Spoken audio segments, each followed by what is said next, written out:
este programa. Y hoy, por supuesto, tenemos una serie de entrevistas muy interesantes. Vamos a comenzar conversando con don Jorge Nieto, quien ha sido ministro de Defensa.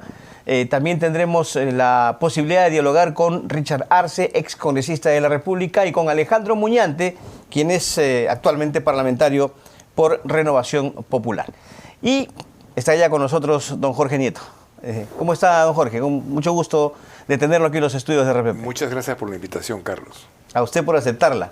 Bueno, a ver, el día de hoy hemos escuchado en conferencia de prensa al presidente del Consejo de Ministros decir que no entiende por qué la presidenta de la República tiene esta aprobación tan baja, 3% nada más de aprobación, y reconoce que no hay conexión obviamente con la población. Él dice, no me lo explico a pesar del crecimiento económico. ¿Cuál es su evaluación hasta el momento sobre esta aprobación tan baja de la presidenta y por qué a su criterio tiene esta cifra? Bueno, primero hay que agradecerle al señor primer ministro la sinceridad. Él dice que no entiende. Y es verdad, no entiende. Porque no están en este momento teniendo una gestión buena. El principal factor de ingobernabilidad en el país no son protestas sociales, no es una pugna entre sectores. El principal factor de ingobernabilidad coyuntural es un mal gobierno. Y por eso es que no entiende. Porque no se da cuenta que están haciendo un mal gobierno. Obviamente hay cuestiones que funcionan y caminan. La economía va a crecer a un 3% y algo más. En relación a los países de la región, eso es una noticia buena. Pero la verdad es que el crecimiento de 3% para una economía como la peruana es un crecimiento mediocre. Debiéramos estar creciendo en el 6% o por encima del 6%. Y el margen de ese crecimiento lo da un buen gobierno. Este no es un buen gobierno. Cuando usted dice... Liliana Rojas, una economista peruana muy reconocida, muy seria, no siempre estoy de acuerdo con ella, pero es muy seria y muy acuciosa, ha señalado con claridad que las dificultades para el incremento de la inversión y para el crecimiento económico en el país hoy día son la incertidumbre política y la inestabilidad. Y eso lo construye el gobierno principalmente. Cuando usted dice que el premier no entiende, ¿cierto? Y que está haciendo un mal gobierno, entonces está también, diríamos, ampliando ese concepto para todo el gabinete, para todo el Ejecutivo, incluyendo la presidenta. Bueno, pero es claramente que están fuera de lugar. Cada complicación que se hacen es enteramente suya, las declaraciones del ministro, las declaraciones del otro, la confrontación permanente que tiene la presidenta, por ejemplo, con los medios de comunicación, a los cuales les ala las orejas un día sí y otro también, cuando en el ABC de los políticos es no pelearse con los medios de comunicación. Si solo fuera por eso y no ya por una convicción profunda de respetar la libertad de prensa, pues habría que hacerle caso a esa indicación. Pero además, lo que nos menciona, lo que nos señala cotidianamente es pues que no hay un respeto a la libertad de expresión y de prensa. Por tanto, ¿por qué les extraña? ¿Por qué les extraña si dan declaraciones distintas sobre un mismo hecho? Y encima quieren que al final la población les crea, cuando lo que nos muestran todos los días no solamente es incompetencia, sino insensibilidad y frivolidad. Y la población condena eso. ¿La frivolidad dónde está?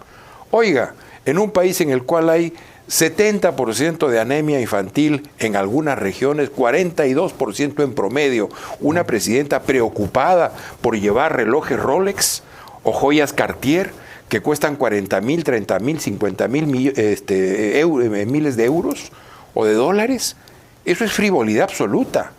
Una presidenta ¿La operación también? Pues ella dice que fue por una cuestión de salud. Si lo dice y nadie le cree que fue por una cuestión de salud, es porque ella misma sabe que una operación de rinoplastía para arreglarse el perfil y tratar de tener un perfil griego es una frivolidad. Por eso es que tienen que decir que es una operación de salud, está por verse. Entonces, claro. ¿Qué de extraño tiene que un gobierno insensible, incompetente y frívolo tenga el rechazo de la población? El primer ministro deberá recordar aquella declaración que hizo inmediatamente después de concluida la APEC, diciendo, las encuestas son de antes de la APEC, ya veremos después de la APEC. Error, pues, ¿no? Exacto. Error. Ahora, hay otros temas. Por ejemplo, el Tribunal Constitucional ha ordenado, ¿no? Ha dispuesto que se haga público el acuerdo firmado entre la Fiscalía del Perú y Odebrecht. ¿Usted está de acuerdo con esto? Yo estoy de acuerdo. Yo nunca entendí, lo dije además ya hace buenos 2 o 3 años. Yo nunca entendí por qué un acuerdo así tendría que ser secreto. No había en ello ningún secreto de Estado, ninguna cuestión que pudiera poner en riesgo la seguridad nacional o del país o algo por el estilo. Se hablaba de que la reserva de la investigación, ¿no?, era importante para el desarrollo de las mismas y que correspondía obviamente a las partes, el conocimiento de las partes, en este caso Fiscalía y los acusados Odebrecht. Bueno, pero ya... ¿Es un argumento válido? Ya ha concluido el tiempo y la verdad es que los resultados son bastante febles, ¿no? Entonces, es más, creo que con la empresa esta el acuerdo de colaboración se ha roto. No sé si con otras, creo que las otras no tuvieron nunca un acuerdo de colaboración.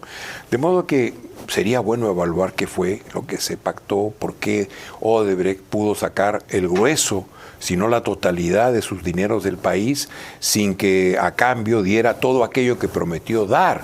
Acuérdense que el argumento que usó Odebrecht para llevarse el dinero de Chuck, ya que era el más importante que tenía en el país, fue que necesitaba ese dinero para abrir y operar MyWebDay y Drowsys, que eran los sistemas en los cuales estaban encriptados los nombres que ellos pensaban que podían ser materia de la investigación. Al final se llevó el dinero y nunca abrieron ninguna página, porque yo creo que en realidad fue una estrategia de la empresa para sacar sus recursos y dejar al Estado a la luz de los resultados de obtenidos, ¿no?, que usted obviamente considera negativos, ¿también se atrevería a considerar que hay visos de que ese acuerdo ha sido lesivo para el país? No lo sé, porque no lo sabemos. Recién lo vamos a conocer. A la luz de los resultados. Bueno, tenemos a un presidente sancionado, que es el presidente Toledo, que es resultado en parte de esas investigaciones. Parece que fue el caso más redondo, porque habían transferencias electrónicas de dinero que estaban más o menos rastreadas, ¿no? Están otros personajes en proceso de juicio. Ya veremos, pero no puedo opinar sobre un acuerdo que no conozco. Y hablando de otro tema, hoy también hemos escuchado al presidente del Consejo de Ministros decir que están evaluando, ¿no?, esta, diríamos, disposición para restablecer la detención preliminar en casos de no flagrancia. Están revisando, van a pedir opiniones. ¿Qué opina sobre esto? ¿Le extraña? Porque evidentemente ya estamos hablando de una norma que se supone ha sido analizada por el Ejecutivo, la primera, la que derogó la detención preliminar. Solamente era esa disposición complementaria. El primer ministro se sorprende de que la aprobación de la presidenta sea de 3% y el rechazo al gobierno esté alrededor del 90%. ¿Qué están evaluando? ¿Si van a seguir permitiendo que los criminales sigan saliéndose con la suya? Lo que están evaluando es eso. Ya el Congreso ha corregido la norma por presión de la sociedad, por presión de la sociedad. ¿Qué evalúa el gobierno? Si van a seguir apoyando a los criminales, que les sorprende entonces que el 90% de la población rechace el comportamiento de este gobierno. Claro, porque a la par hemos tenido el caso del vocero presidencial Freddy Hinojosa, ¿no?, a quien se le solicitó también detención preliminar por 10 días, no prosperó por esta ley, ¿no?, la 32181, que fue aprobada por el Congreso, todavía se mantiene vigente, y en base a eso es que no fue detenido. Hubo el allanamiento con descerraje, ¿no?, levantamiento de las comunicaciones, pero ese aspecto no, ¿cierto? Entonces, lo que se dice es que efectivamente se ha demorado la promulgación de este retorno de la detención preliminar para favorecer, entre otros, a Hinojosa. Cada ley aprobada por el Congreso tiene nombre propio. Y lo que está haciendo el Congreso, con el aval del gobierno, es aprobar leyes para evitar que los políticos complicados en casos judiciales, sancionables, lo sean. Pero al hacerlo, extienden la protección sobre la criminalidad. Esta ley que le decía que deroga la detención preliminar sin flagrancia, para casos sin flagrancia, ¿tiene nombre propio? ¿A quién favorece? ¿Qué nombre propio tiene? Bueno, es evidente que no la ley, pero la demora en corregir el error, como ya lo ha corregido el Congreso, tiene que ver con el señor que no sé qué cargo ocupa en el gobierno. Él es el si vocero o de la presidencia. Es vocero de la presidencia. Bueno, ese cargo que no existe, ¿no? Porque constitucionalmente, reglamentariamente no existe. Es evidente que está para favorecerlo a él. Pero la presidenta hace muy poco ha dicho que estaba muy consternada y que tenía que actuar con mucha firmeza para enfrentar el asesinato de una niña por un violador. Claro. En un pueblo de Lima, en una de las comunidades de Lima. Esta ley favorece a ese violador, porque como no ha sido detenido en flagrancia, entonces no puede dictársele detención preliminar. Son lágrimas de cocodrilo.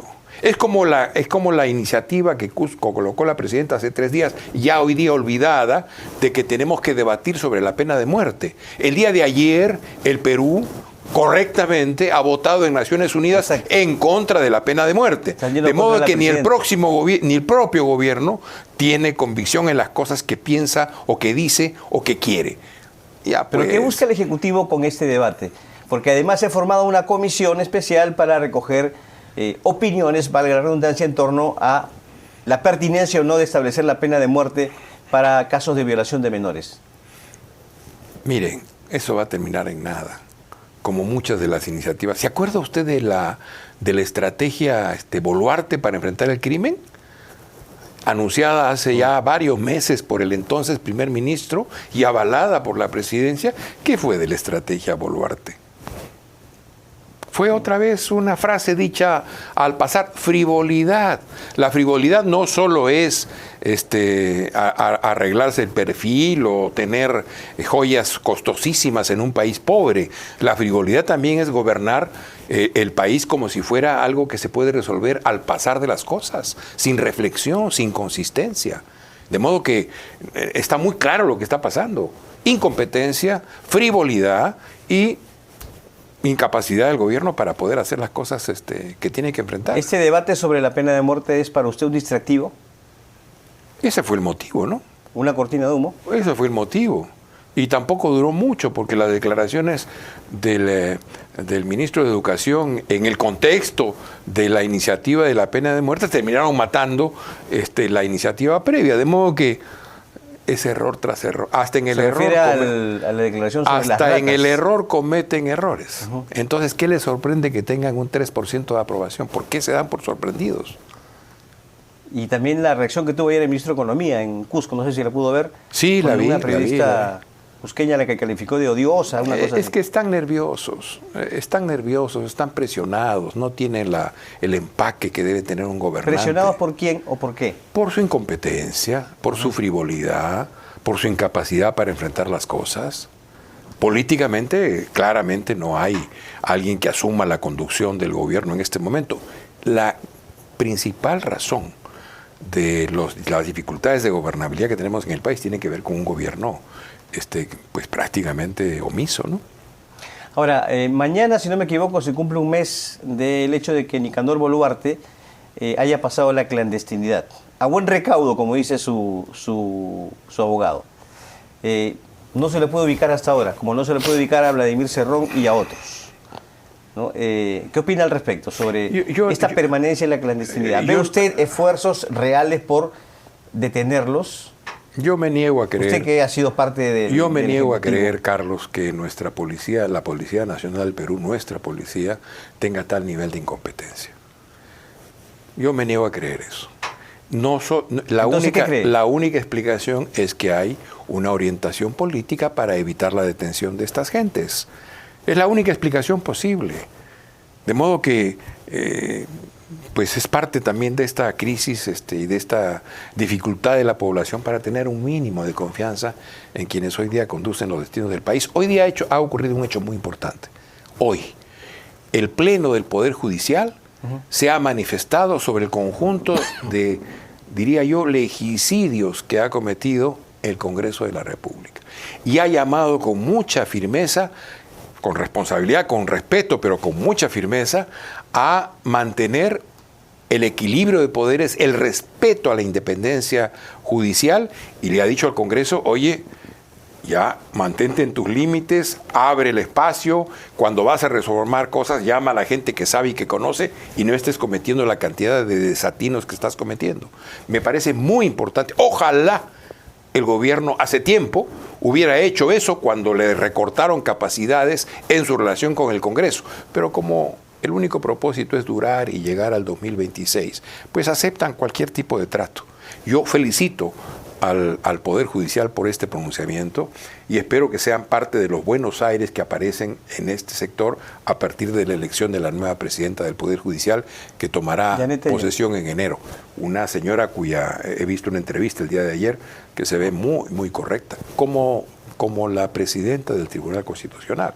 Una mujer más bien conservadora, pero también correcta, interpretará la ley desde su punto de vista. Una última pregunta, le pido una respuesta concreta. ¿Cómo va proyectándose usted en cuanto a aspiraciones de carácter político a las elecciones del 2026? Yo estoy trabajando intensamente, salgo a las regiones cada vez que puedo. Estos días estoy en este momento recorriendo distintos barrios de Lima. El día domingo estuve en una reunión con alrededor de 200 madres de familia y 200 niños por las Navidades en una zona muy, muy pobre y muy alejada de Comas. ¿Su meta es ser candidato presidencial?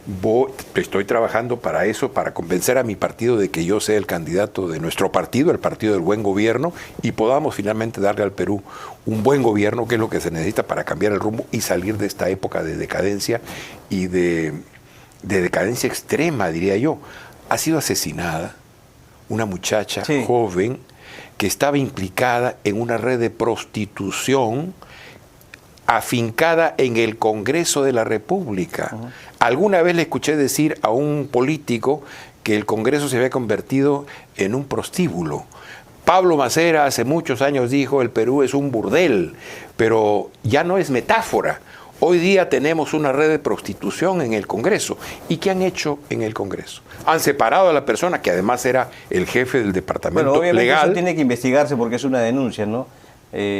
Con respecto a esta posible, presunta red de prostitución pero solamente han separado a la persona que estaba encargada, que era la promotora de esta red de prostitución, y no ha habido ningún pronunciamiento consistente de ninguno de los congresistas, excepto el presidente de la Comisión de Fiscalización. Han habido algunos congresistas que se han pronunciado el día de hoy, demandan investigación, pero bueno. Qué bueno, porque ya el Ministerio Público ha abierto investigación a la persona que ha sido calificada como la cabeza de esta supuesta organización, ¿no? Esta organización de prostitución, diremos así, en el Congreso de la República. Qué bueno, Carlos, porque si ha habido una red de prostitución en el Congreso, yo quisiera saber quiénes son sus usuarios. Y debieran ser debieran ser expulsados del Congreso. No podemos permitir que la casa política del país se convierta pues en un prostíbulo. Don Jorge Nieto, muchas gracias por su visita hoy aquí a RPP. Gracias, Carlos. Muy amable.